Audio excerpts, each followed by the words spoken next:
Bonjour et bienvenue pour un nouveau BIP Info. Aujourd'hui, vendredi 19 octobre, nous allons parler formation supérieure avec notre invité. Bonjour Christophe Abadi, Bonjour merci Vincent. d'être avec nous. Directeur de Campus Centre. Alors Campus Centre, c'est le nouveau nom pour le centre de formation, ce qu'on appelait le centre de formation de la Chambre de commerce et d'industrie. Et finalement, c'est tout un symbole, cette nouvelle dénomination, puisque ce sont les 30 ans cette année du centre de formation. Oui, nous avons fêté les 30 ans vendredi dernier avec une belle réussite puisqu'on a réussi à réunir plus de 700 personnes sur le MAC 36 à Châteauroux. Et puis, donc effectivement, c'est l'occasion pour nous de changer de dimension et d'avoir une visibilité de plus en plus régionale, voire nationale, qui va de pair avec l'évolution de nos niveaux de formation. Nous allons y revenir dans quelques instants. Vous restez. Nous parlons formation supérieure, formation professionnelle et tout type de formation avec notre invité Christophe Abadi, vous dirigez Campus Centre, qui fête donc ses 30 ans. On revient un peu sur l'ensemble des formations proposées justement à Châteauroux aujourd'hui. Alors aujourd'hui, oui, donc le centre de formation a fêté ses 30 ans, 82, hein, les premières formations ont vu le jour. On a commencé par les formations de langue, c'est vraiment la base, hein. Voilà. Et c'est un pilier qui est très important chez nous. Actuellement, nous avons donc trois organismes de formation en fait réunis sous le même label Campus Centre. Un centre de formation professionnelle continue, donc pour salariés d'entreprise et pour demandeurs d'emploi. C'est plus de 3000 personnes qui passent sur ces actions de formation. C'est quand même des volumes assez importants. Nous avons également un centre de formation par apprentissage, où là, on accueille sur de l'enseignement supérieur exclusivement entre 220 et 250 apprentis, avec une montée en puissance, mais on aura l'occasion d'en reparler. Et puis un espace emploi compétences qui nous permet vraiment d'accompagner les personnes sur des démarches de validation des acquis d'expérience, sur des bilans de compétences. Et là, c'est pas loin de 400 à 500 personnes qui passent sur ce dispositif-là également. Et alors c'est la question qui fâche, mais qu'on se pose traditionnellement, y a-t-il suffisamment de débouchés derrière, en tout cas sur notre territoire, ce qui n'est pas le plus évident?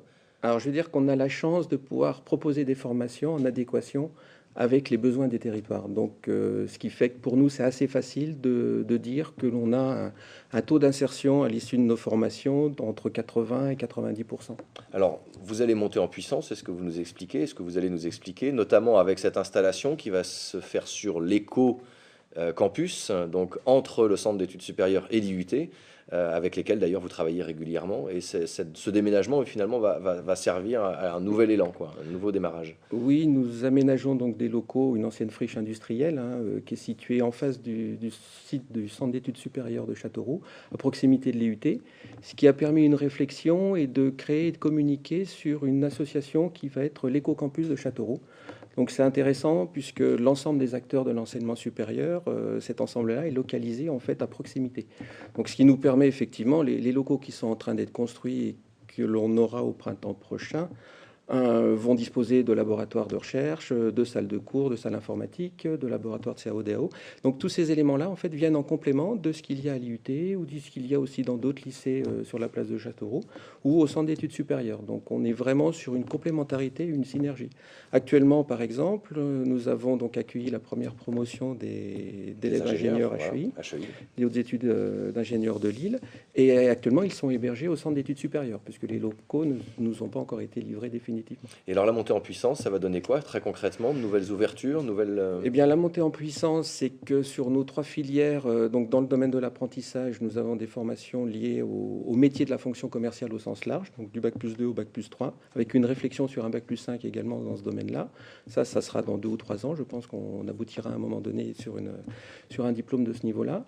Par contre, donc, nous avons un bac+5, un bac+2 et un bac+5 dans le domaine informatique, en partenariat avec la CESI, et un bac+2 et un bac+5 dans le domaine de l'industrie avec un BTS, et puis un diplôme d'ingénieur en partenariat avec les hautes études d'ingénieurs de Lille, ce qui va nous permettre une montée en puissance. Actuellement, c'est 230 apprentis.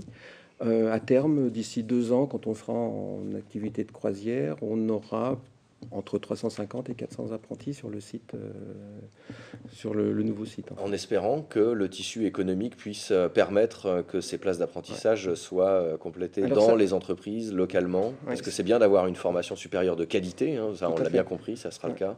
Ça a été une très grande surprise, puisque la formation d'ingénieur a donc ouvert cette année, à la rentrée de septembre, et on avait prospecté un petit peu avant les entreprises pour avoir leur ressenti et leur capacité d'accueil.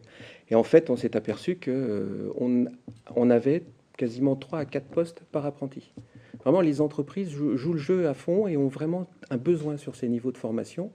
Et en plus, des entreprises vraiment régionales, c'est-à-dire que on avait à peu près 60 à 70 places d'entreprises potentielles possibles. La moitié des places étaient fournies par des entreprises de la région centre. Et la moitié de cette région centre, c'était le département de l'Indre. Donc c'est vraiment important.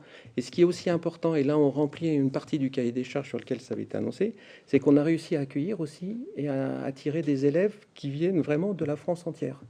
Donc en fait, le challenge qui est d'essayer d'attirer des gens de l'extérieur pour les maintenir dans la région et en particulier dans le département, on s'aperçoit qu'avec cette formation, on y arrive.